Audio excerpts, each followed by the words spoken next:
અમે બેસી રહ્યા છે ગોતા ફન બ્લાસ્ટ છે ત્યાં જોડે. એક અંકલ આવીને અમને એટલા હેરાન કરે છે, આવીને પૂછે છે, અમે મકાઈ ખાતા હતા હું અને મારી ફ્રેન્ડ બંને. તો આવીને બે વખત એમને પૂછ્યું કે મકાઈ કેટલાની છે. અમને કીધું અમે અહીંયા મકાઈ વેચવા વાળા લાગીએ છીએ, અમે અહીંયા મકાઈ નથી વેચતા, મકાઈ આગળ વેચે છે, તમે ત્યાં જઈને પૂછો.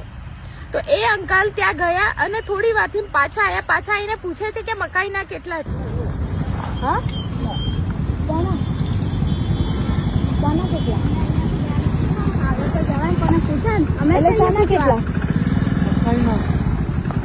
અહીંયા તને અહીંયા મકાઈ વેચતા દેખાય છે? દેખાય છે તને આંખો ફાડીને? શાનું લારી હે? અહીંયા 2 વખત તને કીધું ને કે અહીંયા મકાઈ નહીં મળતી. પૂછાય નહીં અમને.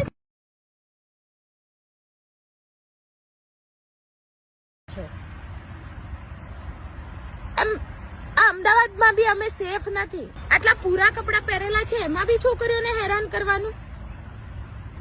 અને ફૂલ ટલ્લી અહીંયા દારૂ બી મળે છે જોડે ફન બ્લાસ્ટ થી આગળ. તો અહીંયા દારૂ પીને ફૂલ ટલ્લી થઈને આવીને અમને કહે છે કે આ મકાઈ કેટલાની મળે, મકાઈની કેટલાની મળે.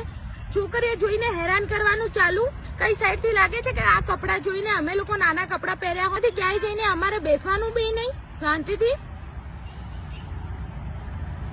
પછી કે છોકરીઓ ગલત છે, છોકરીઓ ગલત છે. ક્યાંથી ગલત હોય?